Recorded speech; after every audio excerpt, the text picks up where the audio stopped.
Good and welcome to the niggliest of the niggly niche casts. It's the boy, the diggity doodah Dogmas Peptoid Panther, in a couple of pairs of slippers, chatting Kiwi sporting matters with the wobbly wildcard. Today on our platter of Kiwi sporting matters, we have a couple of team lists. So we've got the Aotearoa Warriors team list to face the Newcastle Knights on Saturday evening. Got a full that obviously means we got a full round of NRL footy coming up this weekend as well, and so we'll have a couple of Kiwi NRL picks through there. The footy Ferns are in action, so you know the wobbly wildcards all over that. The Phoenix are doing pretty damn well in the A-League. They are sitting third, and they got another game coming up this weekend, so we'll touch on them quickly. And we have Blackcaps in Aussie taking on Australia, who... Wildcard, I'm going to segue into saying kia ora talofa namaste and big cheers to yourself. I'm going to segue to that by saying that Australia have lost 7 of their last 8 ODI games. And I'll throw that to you just for an immediate reaction. There is a caveat to that, but how the fuck are you? And yeah, Australia have lost 7 of their last ODI games. Well, mate, I mean, I was already feeling pretty good before you said that, because I just watched Liverpool get knocked out of the Champions League, which was always, it doesn't, after they won it last year, it's kind of a nice thing seeing them cruising away with the Premier League as well. It's just, it's soothing to the old soul to see the Reds stumbling now and then, and lovely game of Champions League footy, which, the Champions League is the weirdest thing, because it's like, the group stage is pretty rank. It's like, the big teams always win, the smaller teams just can't compete. No surprises whatsoever, so routine, and then you get to the knockout stage where it's just like anything can happen, and it's just the most thrilling entertainment. It's the entertainment pinnacle of football, I reckon. But then, apparently also the Australian cricket team isn't as good at ODIs as I was anticipating. I know they just come off a rough one in South Africa. They went to India as well and lost day, and then I guess you can chuck the World Cup semi-final. They didn't come through that one. They actually have, now they think about it, they actually have been stumbling a little bit lately, so that's good to know. Keep a lid on that, because there is a caveat that I will start our Blackcaps discussion with.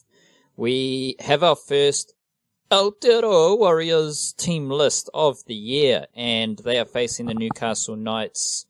I think this is over in Sydney. Yeah, over in Newcastle, 5 p.m. Saturday.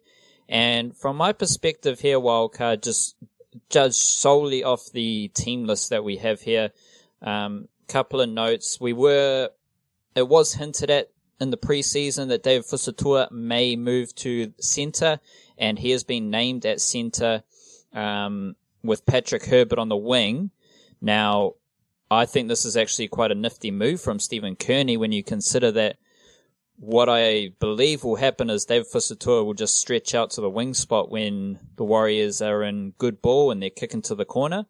And Patrick Herbert's a bit quicker, a bit more nimble on his feet than Fusatua. So in general wing play, Patrick Herbert can do his thing, but you don't lose anything in good ball, because I think you're just going to swap Patrick Herbert and Fusatua like on the 5th and last tackle if you are going to kick in that direction. So that's pretty cool. I like a bit of funky selections.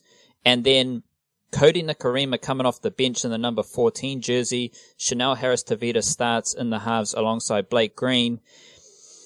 And this is another funky little nifty selection from Stephen Kearney, in the sense that, like, I'm fascinated, for starters, in a wider NRL context, by the number 14 jersey and how different teams are going to use that bench utility position this season, because there are different ways, there are different methods. You can have a quick little dummy half, you can have an outside back, you can have just 4 straight forwards, however you want it.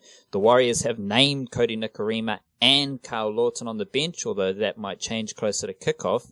But I like it because Cody Nikarima, I view his best position as being like a bench utility. When he comes on, I have always talked about 2015, I think it was, when he was with the Broncos. He was a bench utility, and he was dynamic, skillful, fast. He's got all the skills of a half, but then he gets in out of dummy half, and he can bring those skills to the dummy half position in 20, 30-minute spells. And I think it's just going to open up the Warriors a wee bit. Remember, last year to the Spring Internationals, Cody Nikorima started at hooker for the Kiwis, I think, off the top of my head, despite not really playing hooker for the Warriors. And just an interesting little move there between Michael Maguire and Stephen Kearney. So I like that. I like having Cody Nikorima on the bench. Chanel Harris-Tavita is more of a left-sided half so that he can combine. It's just a better natural fit with Blake Green. And then you've got a couple of young big boppers on the bench with Jermaine Tonoa-Brown. He is straight up from Victoria and obviously came across to the Warriors on a train and trial deal, got a full-time contract, and now he's on the bench for this team, for this round one. And Eliasa Katoa is named on the bench for the Warriors as well. He came across from Tonga to play first 15 rugby for Tamaki College in Auckland. And then he got signed by the Warriors straight out of high school and spent most of last season off the top of my head in Jersey Flegg. And there was a rapid progression. Like 1 week, like he was coming back from injury, I think. And then 1 week he was named on the bench. Next week he was named on an edge. Then the next week he was the starting prop. And when something like that happens, you're seeing someone quickly move through the ranks. Very dynamic, skillful, big, mobile, and that combination of Tonoa-Brown and Katoa I'm low-key excited about because they are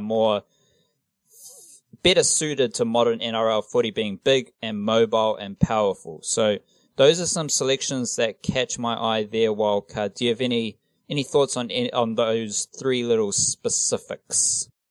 Well, exciting about what you say about the fellas on the bench, because I mean, getting a bit of size into that forward pack is kind of exactly what the Warriors need, and we know they were out in the market looking for a big, probably more of a big like starting prop type situation guy, but didn't quite come away with the. I mean, it's always a tricky marketplace, the NRL stuff. You got no idea what's going on, but that's a whole other chat for a whole other podcast. I'm with you as well about Cody Nikorima. I mean, if you want like article number like 3,742 or whatever of annoying media slants about the Warriors, is the stuff I've seen over the last couple of days about how Cody Nikorima's been dropped. I'm like, dropped from what, man? It's week one. Like, how can you be dropped in week one?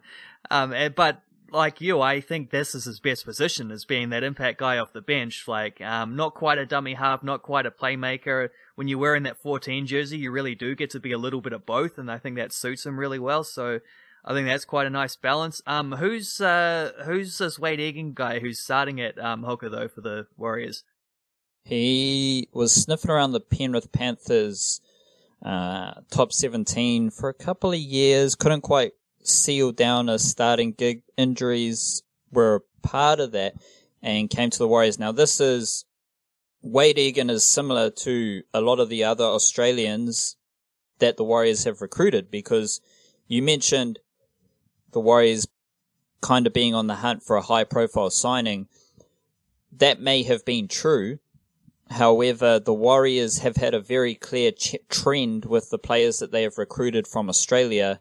After that period where the Warriors signed Blake Green, Roger Tuivasa-Sheck, Tohu Harris, Adam Blair, like that was, to me, I view it as like those were signings to help set the foundations and set the club up for the next 5 to 10 years. And then the next wave of signings from Australia were guys like Carl Lawton, Lachlan Bird, Josh Curran, Jackson Frey, Adam Kieran, who are all younger players from Australia.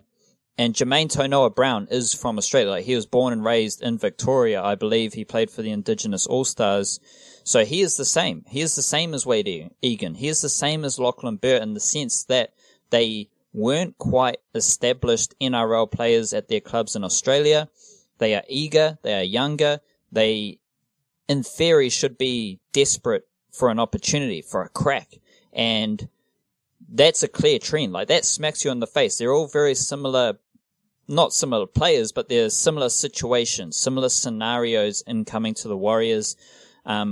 as far as like what kind of player Wade Egan is, crisp distributor. And I don't know if Wade Egan's going to have the running game of like an Isaac Luke, but that's why it's good that you have Cody Nikorima and Carl Lawton named on the bench. I'm not sure that the Warriors are going to have like both of them on the bench for come game day, but the point here is that I believe Wade Egan has the passing and distribution of Isaac Luke in the sense that he can fling a 10 to 15 meter spiral pass left and right, or a 15 to 20 meter pass left and right, which is baseline dummy half skills. But I don't think he has the power, the speed, the running game of Isaac Luke. So you're getting distribution, which I think is going to be important for the Warriors this year, because if those passes from dummy half are a little bit longer, they can get to the edges quickly. And if the pass is longer to the first receiver, that opens up space around the ruck area, because the defenders, the AB defenders on the opposition, so the defenders who are closest to the ruck, they're going to space out a bit because the passes to the first receiver are longer. And if you do that over time, you're going to open up space back through the ruck and so on and so forth. So I'm actually quite interested now thinking about that. Wade Egan, his strength is passing distribution. Cody Nikorima and Carl Lawton, their strengths coming off the bench are running. And whichever one of those two actually holds on to that bench spot, and if Cody Nikorima is on the bench and if he actually does play dummy half minutes, he's going to run the footy, and it's a completely different style. It's a completely different look and attacking game plan. So I think that's a nice balance. But yeah, the biggest thing that stands out about Wade Egan is aligning with the trend of recruiting players from Australia and the distribution that he's going to offer from dummy half. Sweet as. And you sort of summed up the David Fusatua thing pretty well already. And I don't know that the halves combination, like if you accept that Nikorima's playing off the bench, then there's not really a conversation really to be had. I think Chanel Harris-Tavita is the next fella up next to Blake Green. So that combination, I mean, you might have something to say about how that combination itself might work on the field, but I think selection-wise that makes, perfect sense. No dramas there. The only other one I'd say is Isaiah Papali'i at lock. Is that something you're sort of salivating over, or question marks or whatever? It's not, again, like not an unexpected one, because they pretty much telegraphed this is how it's going, and I'm pretty sure he's played there plenty before, but I don't know, what do you reckon for that, for the balance, especially with that, what is otherwise a pretty experienced and rather talented back row, really, for the Warriors? For what we've heard from the Warriors over the off-season, over the summer, what Adam Blair and Tohu Harris have in common is footwork, mobility, and skill. They're going to offload, they're going to pass, and we've heard about the Warriors wanting to play a more expansive style of footy, throw the footy around a bit more, rely on natural skills, and to be honest, that is better suited to the NRL these days, which you've only got to look at the Melbourne Storm. Used to be very slow and steady and rolling through plays and get to this point and then do this play. Now the Melbourne Storm goes sideline to sideline, offloads, footwork, and so on. And I think if the Warriors are trying to expand their game, they now have two very skillful edge forwards to work with, and Isaiah Papali'i isn't so much a skillful forward. Last year he wasn't a skillful edge forward, but if you have Isaiah Papali'i in the middle, you know that you're going to have a rugged, rough and tumble presence in the middle. And if you're going to run straight at Isaiah Papali'i, you're going to know about it, because we've all heard about how strong and powerful he is. Not the biggest middle forward. However, I do believe he's someone that you can rely on to get a certain package from every game.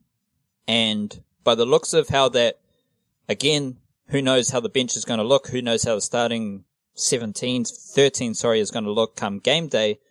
But if you've got Cody Nikorima and Carl Lawton on your bench and you don't have three forwards on your bench, there's a chance Isaiah Papali'i may be 60, 70, 80 minutes in the middle of the park.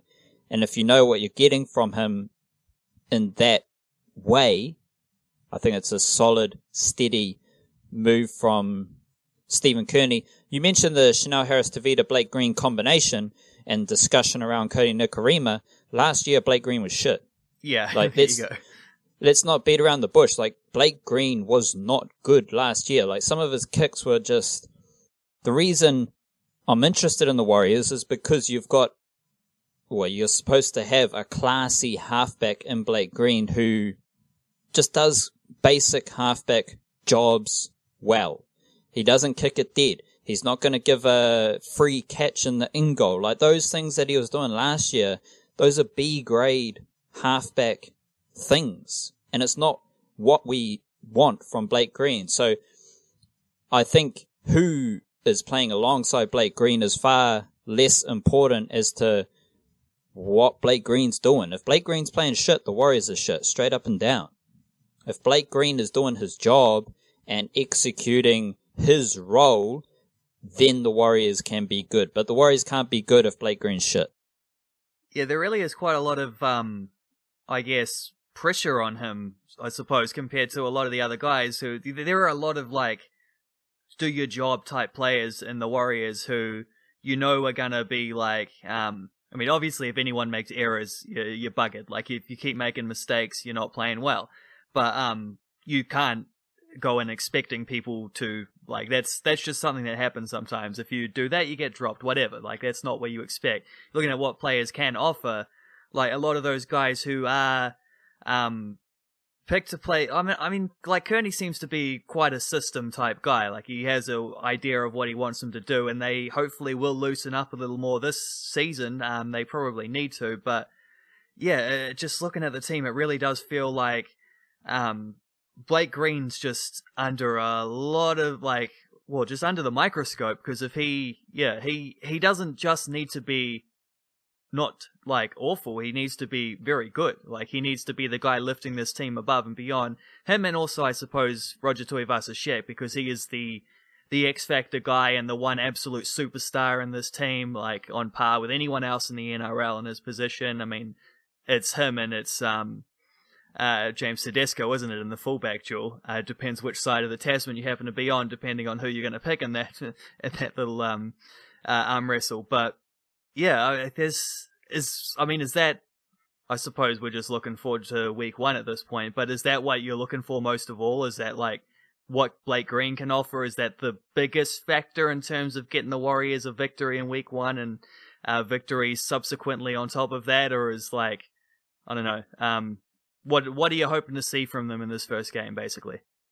On Blake Green specifically, and comparing him to Roger Tuivasa-Sheck was actually very good last year, whereas Blake Green was shit last year. Like, I cannot make this any more abundantly clear. Blake Green was shit last year, and so in terms of your discussion around pressure, Roger Tuivasa-Sheck's under no pressure at all. Agree. Like, but perhaps it shows you how you can be the best fullback in the world, but if your team isn't performing up to half your level, 3/4 of your level, in Roger Tuivasa-Sheck's case, your team's still going to lose.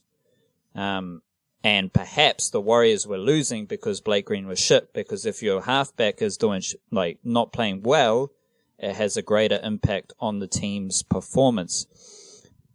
Broader Warriors stuff, it's all about the forward pack, to be honest, and I'm not one of these people who has been a hype beast about the Warriors needing to sign a big player, and I actually view, like, what the Warriors have done is look for those smarter buys. Josh Curran, Jackson Frey, Jermaine Tanua-Brown.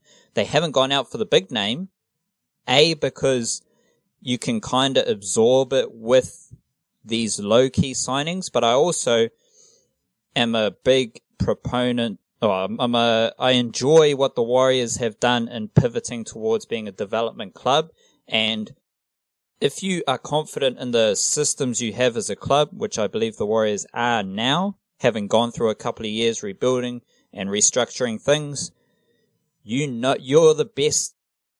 You're in the best position to assess your talent.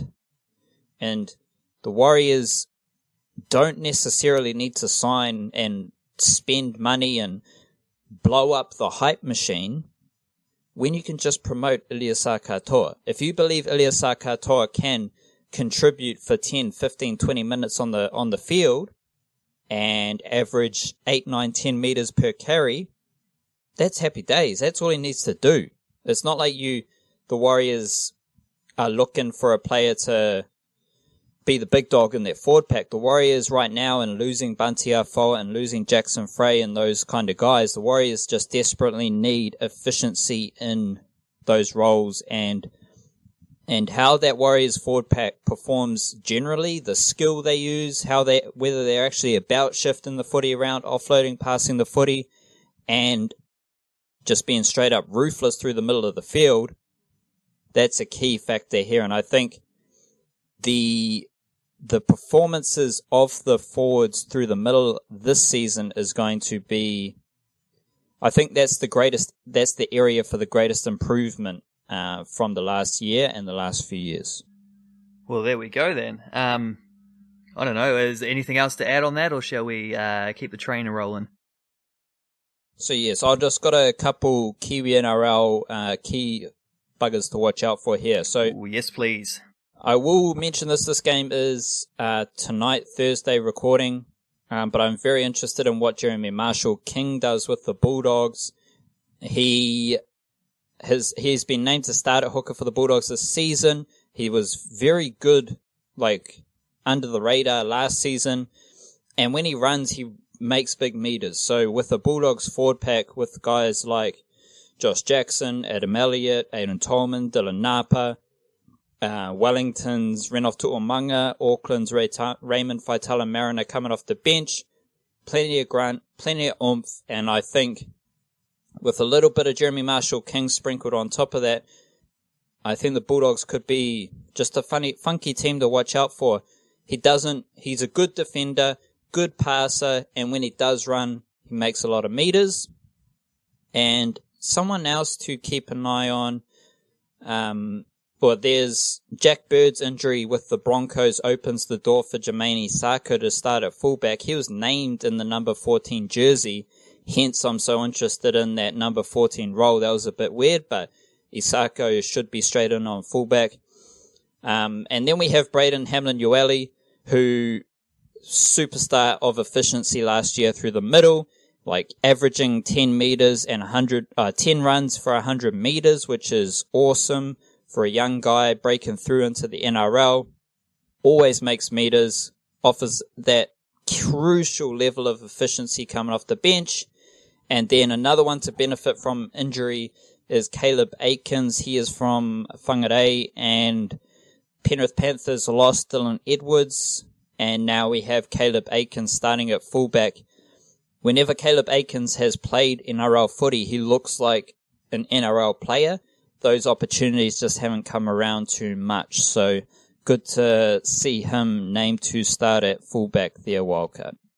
Beauty. I'm pretty, what's the word? I'm going to be careful about the language I use when talking about the Dragons' upcoming season, but I'm still going to use the word excited. Pretty excited to see how Isaac Luke goes for the Dragons over the next month or so while Cam McInnes is out injured. And if I had to see a fringe New South Wales type player disappearing from the team this early, coming after a terrible season in which the team was pretty well ravaged by injuries, already struggling with a little bit of that this season. Getting old Bully in there is a nice little salve for me, I think. I will be interested in the minutes there. Dragons do have Billy Britton on the bench. He's a dummy half as well, but I think there's a fantastic opportunity for Isaac Luke to put up some big minutes, slick performances in what could be a decent team, who knows, but I think Isaac Luke could be in the spotlight this season, and everyone's going to be like, what the fuck?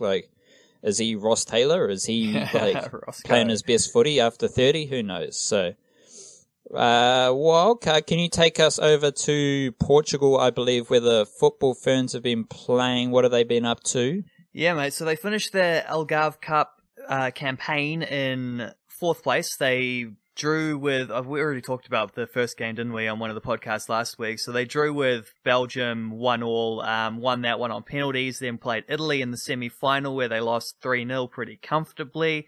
We weren't like really in that game very often, although it was tricky. Like you can see a few what I wrote about it was it wasn't really a step backwards so much as it was maybe just a bit of a reality check. Like they made 4 changes and that exposed the depth a little bit, which is something we already knew about this team. Like that's the same deal we've said so many times about the Blackcaps in Australia in that test series. Like if you don't have your top players available, you're going to struggle, and it just makes that margin for error so much smaller. And yeah, they made a couple silly mistakes, and players who wouldn't normally be in the 11 were making some of those mistakes for the first couple goals they conceded. But also they were just playing against a better team, which in and of itself is going to make it so much harder, and they're going to punish those little mistakes so much more in a way that Belgium maybe didn't. So understandable the way that one went. It meant also that they got to avoid playing Germany in the final. Instead, they got to play Norway, and Norway was a team that they beat last year in the lead up to the World Cup, but Norway had quite a good World Cup, so it was, a game they weren't going to be favoured in necessarily, but they played quite well. They were, arguably the second best team, but that doesn't necessarily matter. It doesn't matter like who has more of the possession, it's about who scores more goals, and Hannah Wilkinson scored one about 10 minutes in, which was brilliant. She'd gone 15 games, I think, without a goal for the Football Ferns, hadn't scored since either 2017 or 2018. I suppose I should check that right now. It was September 2017 when we played against the USA. So she was obviously very much due, and I'll say a word on her in a sec. Also, like when I say 15 games without a goal, let's not forget there was a very serious knee injury in the middle of that, so which also meant playing off the bench a few times, not getting as many minutes in those 15 games as she could have anyway. But the Ferns then conceded pretty much straight away after that, which was frustrating, and then battled away nice enough. I thought the second half was probably their best performance of the entire tournament, but then they did this thing that they keep doing by conceding a late goal.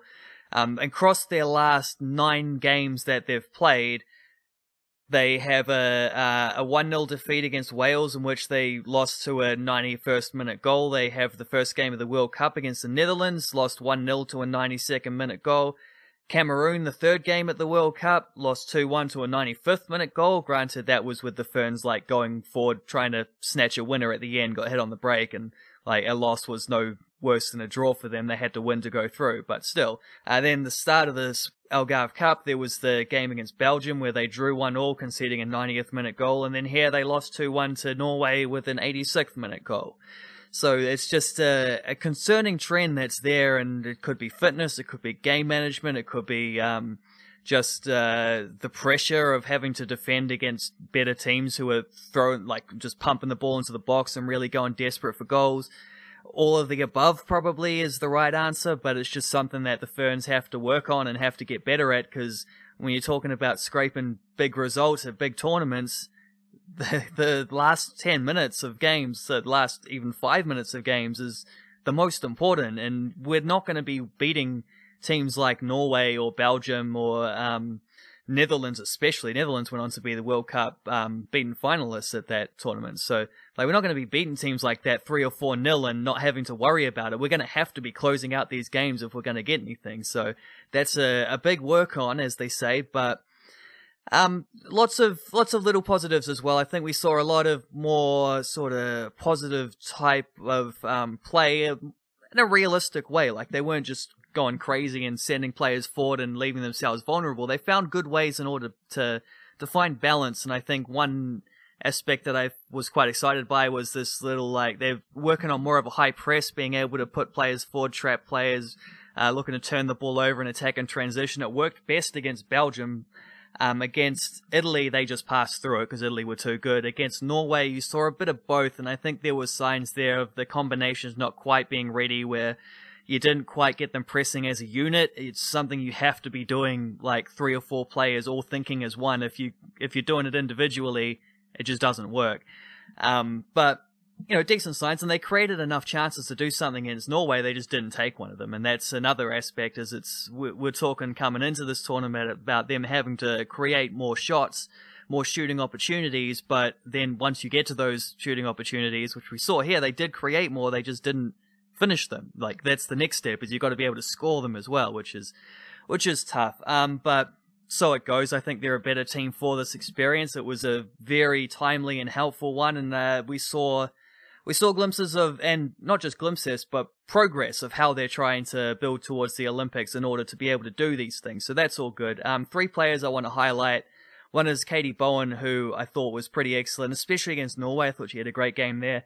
She has a pretty important role here in that sort of pressing thing, because she is the more advanced of the 2 midfielders, Rhea Percival being slightly more defensive there.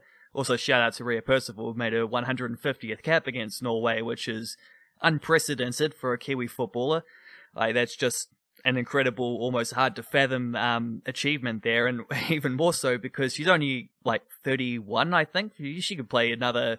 She could be around at the next World Cup for sure. She could play 200 games if she sticks in there, and she's still one of the Ferns' leading players, so, guaranteed first 11. But with Katie Bowen as the more attacking of the 2, she gets to be the one who, determines the press. And you see when they decide to commit, you've got the striker up front, the striker sort of hovering around, trying to guide things. This is Hannah Wilkinson, trying to guide things down one side or the other, filter it towards somewhere. Then you've got another wide player, depending on which side you're on, is going to also jump into that. But it's when Katie Bowen steps up and commits from midfield to pressing, that's when it's like the go button. Here we go, let's do this sort of thing. So she's got an important role, and I thought she's pretty much the perfect player in the Ferns squad to be able to do that. And she good tournament, especially against Norway, very good. I thought the best player of the tournament for the Ferns was Ellie Riley. I haven't seen her play this well for the Ferns for a couple years, to be honest. She was excellent against Belgium, excellent against Norway. I wouldn't say anyone was excellent against Italy just because of the nature of the game, but Ellie Riley still super quick, getting good deliveries into the box. She set up Hannah Wilkinson's goal by just driving one. It was a shank shot, but she did great to get into the position. She's someone who can really really contribute for the Ferns going forward, but also an excellent defender, as we've known. But it's her ability bringing the ball forward and being an extra player in attack that really puts her over the top. And captain leading by example. Hopefully she already seems invigorated. This season hasn't even started in America, but she already looks invigorated by going to Orlando, where hopefully she'll play a whole lot more, having been more of a bit part player for Chelsea and Bayern Munich in recent times. And then the other player is Hannah Wilkinson, who it's tricky for Hannah Wilkinson because she is the centre forward, the lone striker in a team which is struggling for goals, which means that automatically she's under more pressure than anyone else. And I think that's the kind of thing that she can thrive upon. I think she's got exactly the right personality, but it does mean that I got to hold her to higher standards. It means that Tom Samani in particular has got to hold her to higher standards because it's just a difficult job. And with her height, with her strength, she has the physical attributes to do it perfectly. It's just she's got to tidy up on her touch sometimes. You got to remember she's coming back from a serious knee injury as well. She's never been the most prolific of goal scorers, which is why it's good to see her score in this one, because as soon as she scored against Norway, the next 2 minutes she had almost scored a second, almost set up one as well. Just the immediate confidence she got from that, which is beautiful to see, because the more of those goals that go in, the better she's going to be playing. And especially in the second half, there were 3 or 4 chances, sort of first 15 minutes of that half, which Wilkie was pretty prominently involved in, with little flick on headers and stuff like that. Those kind of things are the kind of things that she can bring to the game that nobody else can in the Ferns squad. So it's pretty important to see those. It would be nice if we could have put a few more away. She had 1 or 2 chances herself she might feel she could have done better with. She has got a lot of praise from the sort of Ferns media circles. I don't know that she was excellent, because I think with her it's always the case of you get a lot of good and a lot of bad, but I think certainly this is a role that she's building into, or that she that she has all the tools to be successful with, and I'm pretty excited. Not some I don't think she'll 10 out of 10 performance wise in this tournament, but I think what we saw from her is the blueprint for going forward. And you tidy a couple things up, you put a couple more up that shots to goal ratio kind of thing, and we got someone pretty useful who can be an enormous factor. Like, of all the players in this team, she is the one player who can raise the Ferns' chances of winning games at major tournaments more than anyone else. So, yeah, all of that on the table now. I suppose we move on to something else. The Wellington Phoenix have won their last 3 games, Wildcard, which is pretty damn impressive. This win streak goes back to 7th of February. They lost to Perth Glory 4-2. And then they 1-0 over Melbourne City, 2-0 over Western United, 3-1 over the Central Coast Mariners.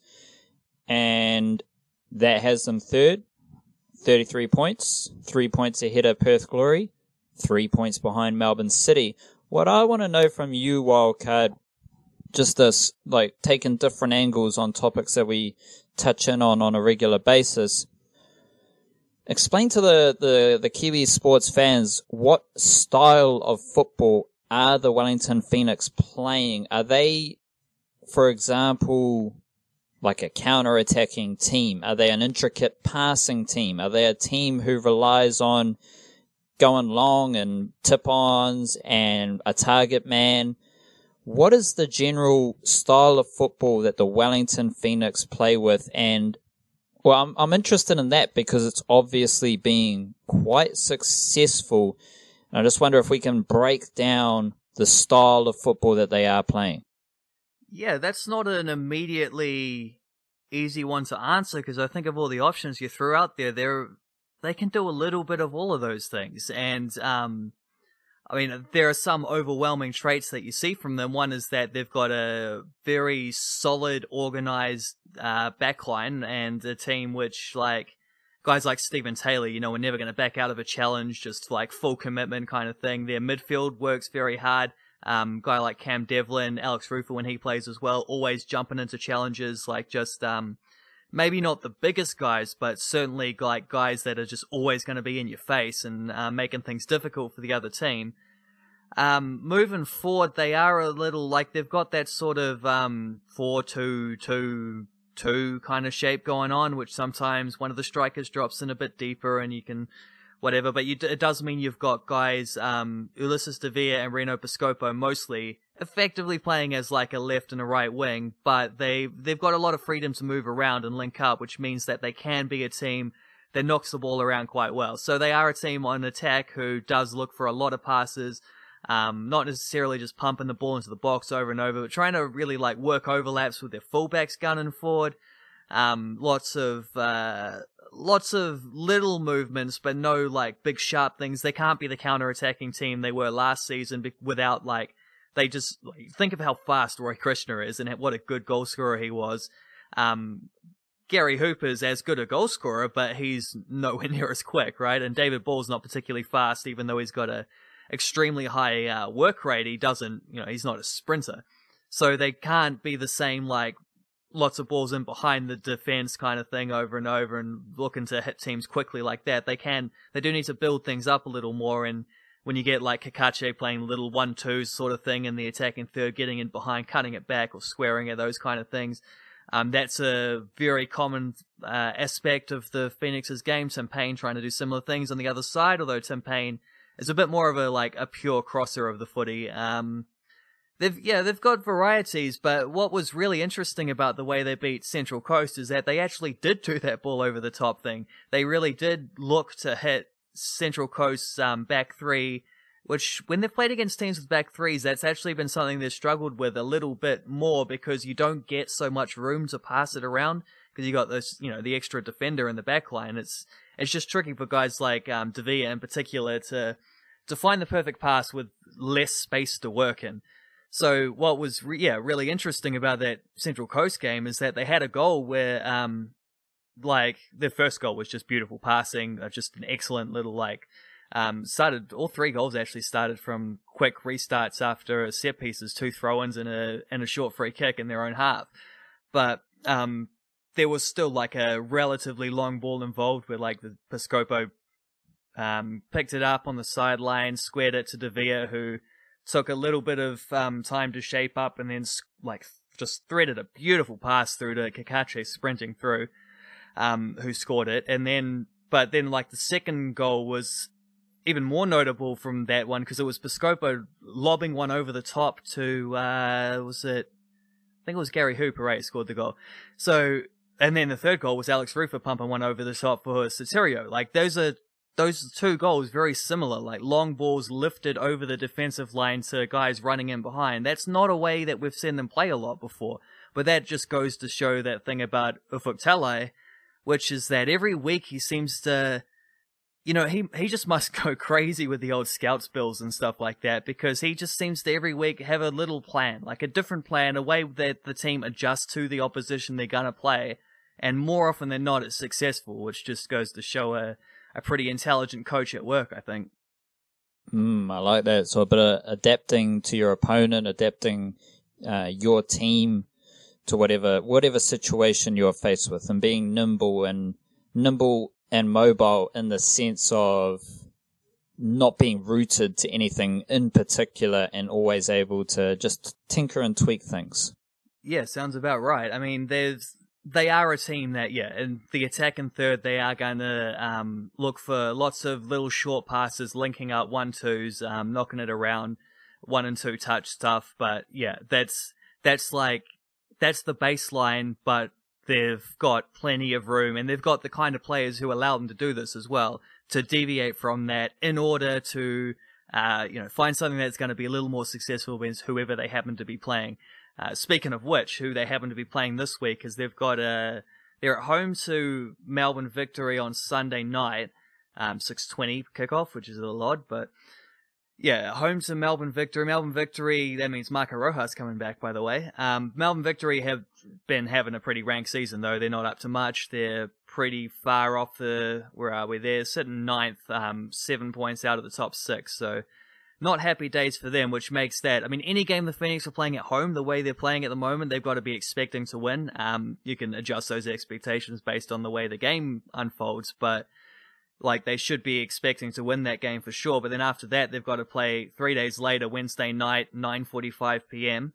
Against away to Sydney FC in that game that was rescheduled from the other week. So that, Sydney FC are the top team on the ladder. That's always going to be difficult. But Phoenix, the way they're playing, this is an opportunity for them to, make a big statement. And if they can win, Sydney also play Perth. On the weekend, on Saturday night, they host Perth, so you'd hope Sydney get the points there and do Perth some damage. Melbourne City are at home to Western Sydney Wanderers, which is a game they'll probably be expected to win, but with the Phoenix having a game in hand on them, playing twice this week, if they win both those games, they can go, they can be sitting second when we talk this time next week, which is rather incredible to think about from a Wellington Phoenix team. The Phoenix have never finished higher than 4th during a regular season, so it just shows the levels that they're reaching. But at the same time, these are two deceptively tricky games. Melbourne Victory might not be having a good season, but they're always capable of doing something excellent.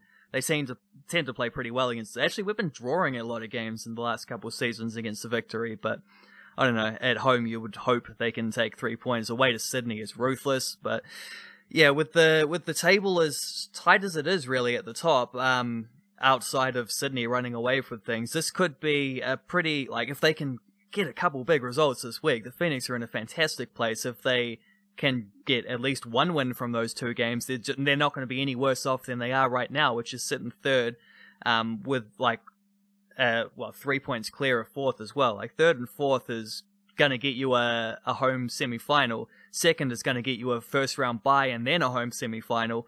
Leading win that and you're into the grand final after that. It's an incredible place for the Phoenix to be. I'm not used to this. It's kind of crazy. No one's used to this. They've never been in this kind of situation before.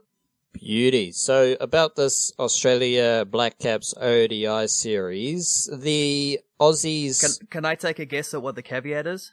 Yeah, go ahead. Is the caveat that all those games are away from Australia? They sure are. Australia hasn't played an ODI in Australia since 18th of January 2019, so I think that's right. Because it seems a bit weird, but yeah. So all those games have been overseas. So a couple games in the World Cup, then a series in India, and then a series in South Africa. So I'm seeing that a lot. I'm seeing this narrative about Australia being on a losing, not a losing streak, but in just a rough patch, because I think they've lost a bunch of series as well. And then you've got the Blackcaps. We've talked a lot about the narrative around the Blackcaps in Australia and bouncing back from their disastrous Test series in Australia. This just seems like everything just cancels each other out. Like, it just seems like we've just got two good cricket teams that are going to come up against each other. Obviously, the Blackcaps don't have a great overall record in Australia, but my gut feel here is that you've just got two pretty even ODI teams, and what they've been up to outside of this series, so prior to the series, just cancels each other out, and it's not really a non-factor. Like, you can't rely on Australia to be shit in this series because they've lost 5 games in a row in India and South Africa. Like, you just can't assume that Australia are going to be shit, but then you can't assume that the Blackcaps are going to struggle in Australia either, because I think the Blackcaps are going to be confident, they're going to be excited, and there was something about Michael Clarke saying what a random series this is. I think it's a perfect way to wrap up the summer, and I think that's how the players are going to view it as well. That this is a hard and fast, condensed ODI series that is going to see high quality cricket played, and we're going to have a lot of fun in this series. I wonder if Michael Clarke also thought going to India to play a couple ODIs at a time when India were about to come to New Zealand anyway to play us. Like, I wonder if he thought that was a bit of a wasted, weirdly timed series. I suspect maybe he didn't. We all know why all of these series are happening.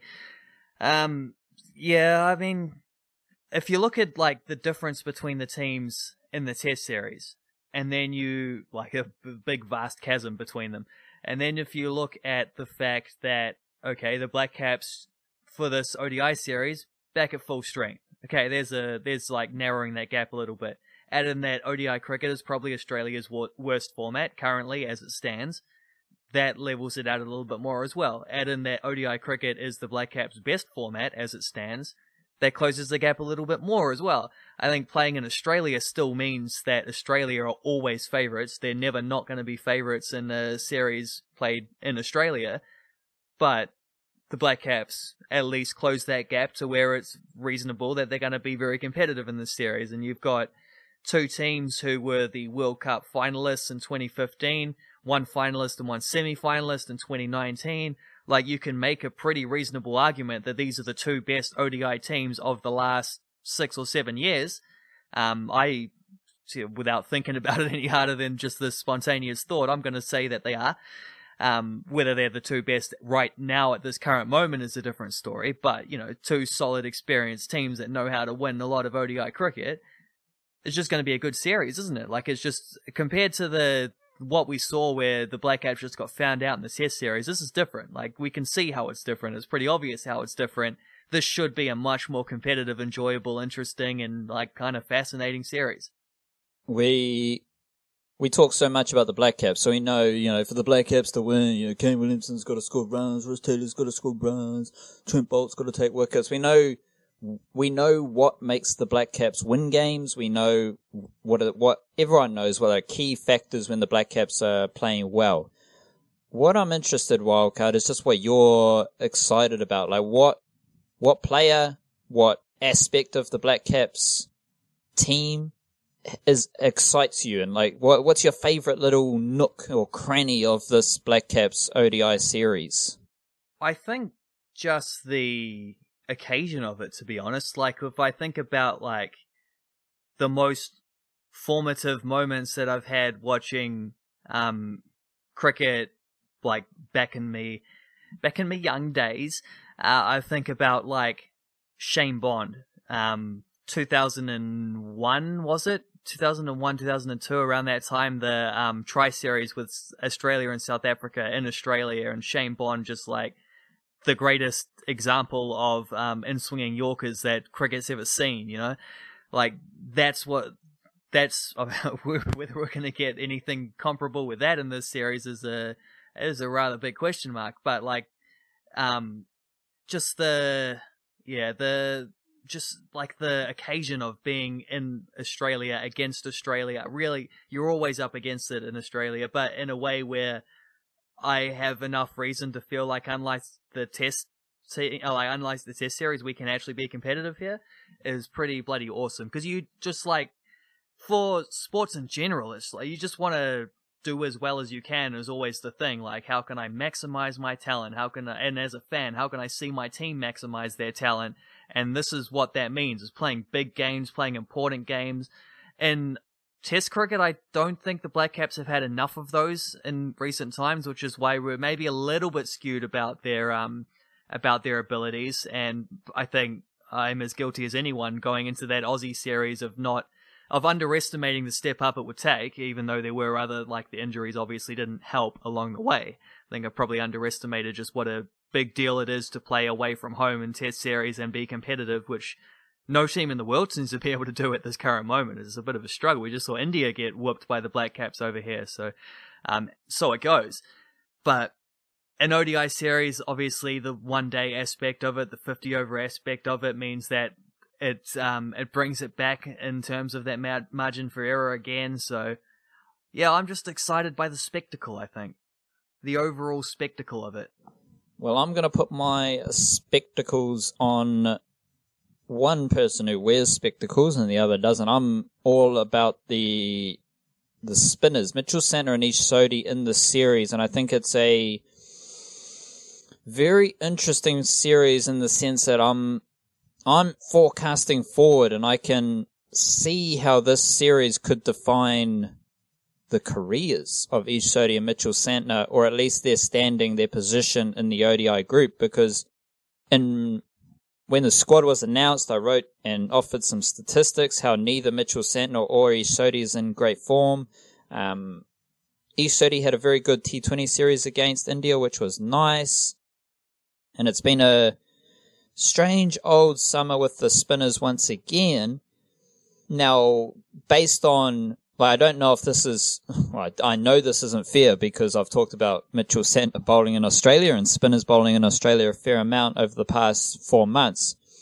But I can definitely see that if Mitchell Santner doesn't quite perform at an adequate level in Australia in this ODI series, there is going to be what's the word here, wildcard? Not like angst, but a reckoning. A reckoning or indifference. It's going to be a point of indifference with Mitchell Santner, because it's like just how people viewed his Test series in Australia, and then with this ODI series in Australia, if he doesn't step up, there's gonna the narrative around him is going to just keep building and building that this is someone who we all know hasn't really, he's earned his way to Blackcaps cricket, but compared to the standards that most teams place on someone coming into their international team, Mitchell Santner doesn't really meet those standards, statistics wise. And Ish Sodhi, there's a weird little situation with him with that one game that he played against India. Coming into Australia, you can see how both Mitchell Santner and Ish Sodhi could be targeted, but then they could also be very effective in this series against Australia. And I believe what happens in Australia with Ish Sodhi and Mitchell Santner is going to shape the Blackcaps spin situation for the next 12 to 24 months. That's how I'm feeling about it. I just have this feeling that there is a weight of importance on this specific series for Mitchell Santner and Ish Sodhi. Tough conditions. There is not necessarily a snowball, because it's not all positive and it's not all negative. It's a snowball of all sorts of different theories, opinions, and narratives, positive, negative. It's a very weird situation, but this is also at an important time because it's at the end of the summer, and so we've had the cricketing season to let these ideas build. And they've been building over the course of the summer with different peaks and different troughs. And now here we are with a great test of a ODI series against Australia in Australia. And I'm fascinated to see how Santner and Sodhi perform. Maybe it's one of them that outperforms the other to such an extent that they are viewed as the number one ODI spinner. Maybe they're both really good, and we start to envision, the dual spinner role that, or situation that we, once saw with the T20 World Cup back in the day, a couple of years back, and still pops up in the T20 team every now and then. Or they could both be, below par, and then suddenly we're looking for white ball spinners because there's these stories and narratives that have been built up. So I'm very, very interested in the spinners in the series wildcard. Yeah, I'm more interested in how Mitch Santner goes for 3 reasons, which is probably just 2 reasons now, because I've figured something else out. The first reason is that I just think he has so much more to lose than Sodhi, because Sodhi is the guy on the outside looking in. Mitch Santner is first choice ODI spinner, has been for a while, and has, compared to all the other formats, had more success in ODI than anything else. He's been at times a really excellent ODI spinner, which is something you've never been able to say about his test career, for example. He's been solid in test matches, he's done a job in test matches, he's never been above and beyond in test matches, which he has done before in ODIs. Where he can just get through, he's got 60 deliveries to really cramp the run rate and build pressure through the middle overs and things like that, and it's a pretty important role, and he's done great at it for more often than not, to be honest. But that leads into the second reason, which is that he's gonna have a bit of scar tissue from that Aussie Test series, because he really he just had the most horrid time in that Test series, and the Australian media are just not going to think anything of him because of that. They're just going to automatically assume he's rubbish because he struggled in the Tests, not give him the credit he deserves as an SDI player, that kind of thing. That's going to be tricky for him, and he's going back to the scene of the crime in many ways. That's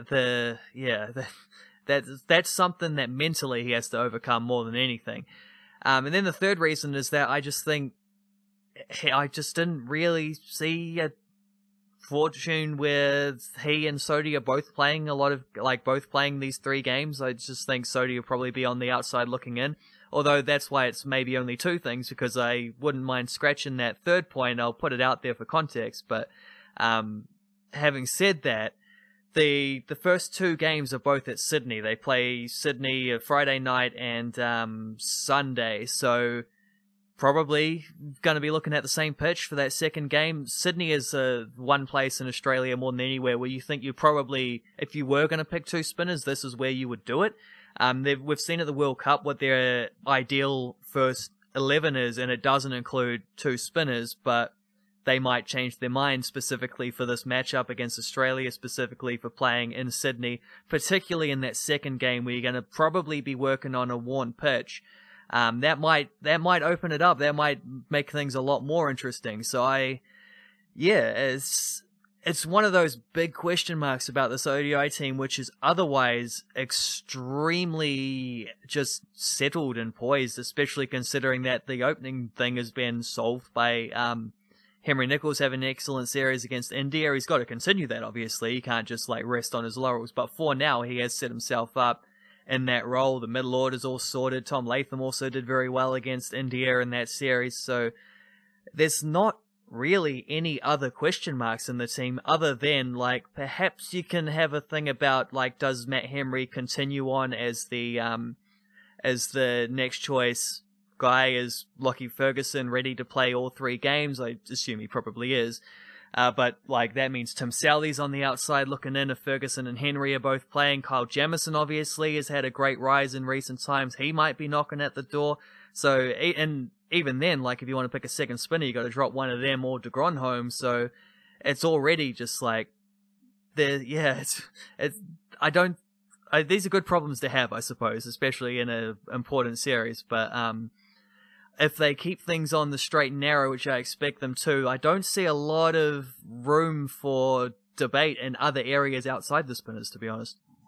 And it's a lot of it is quite simply whoever performs, that's where you're going to sit. It's Yeah. It's a beautiful thing because you're hating on Matt Henry. Matt Henry just comes out, takes wickets. Who knows? It's Yeah, and Matt Henry's been really good in ODIs, so if he continues to play, it's because he's earned that role rather than the spinners battling not to be dropped.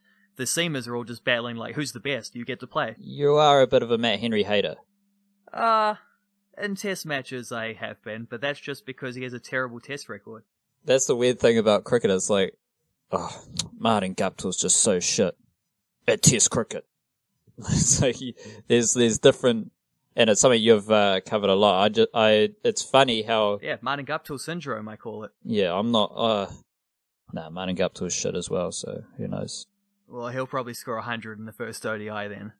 I'm just gonna have a quick squiz at Martin Guptill's Plunkett Shield numbers here, Wildcard, just to throw it up that he should be back in that test team. Oh, don't do this. I think Martin Guptill's in great form here, Wildcard. And well, you're also a Tom Blundell hater, so I'm just covering your bases here, Wildcard. Martin Guptill, great form in the Plunkett Shield at the moment. 275 runs at an average of 45. 1 century, 2 half centuries in 6 innings, so he's passing 50% of the time. What a batsman. What a red ball batsman Martin Guptill is. Get him in there. He is like, and Colin Munro has the same thing about him as well. Like, we're not going down this rabbit hole. We're just it's a laugh. We don't need to hear about your fucking theories about. Just Guptill drops back to Plunkett Shield and scores buckets of runs. Like, he's just this is something he's done his whole career. And anyway, you may recall the last time we talked about the Blackcaps test team, I gave Tom Blundell a lot more credit than I have. I said he's won me over to a significant degree, and I think I've also had to move the eggs out of the Will Young basket just because he hasn't quite pushed on, probably understandably after an extended break of being injured. But I think I might have to put those eggs now and just push them further down the line, wait a couple years for the Henry Cooper train to come rolling into town. He's not there yet, but I see the potential. If not him, then Rachin Ravindra, who just got his first class 100 this week as well, didn't he? So you're hopping on my trailers now.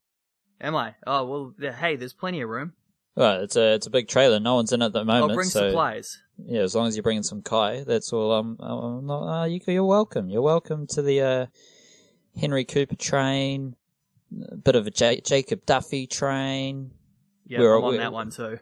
We had the Kyle Jamieson train fired up for a couple of seasons as well. So that one's already got to its destination, hasn't it? We were ahead of the curve on that.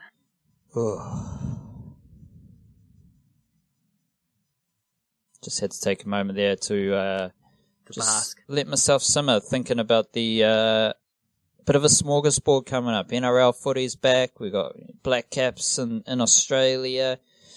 Plunkett Shield scorecards are all go. There's a couple Phoenix games coming up. It's a good time to be a little bit of a sports fan in Aotearoa. Kia kaha. No All Weights games, though. They just got cancelled. Stay beautiful. Ciao for now.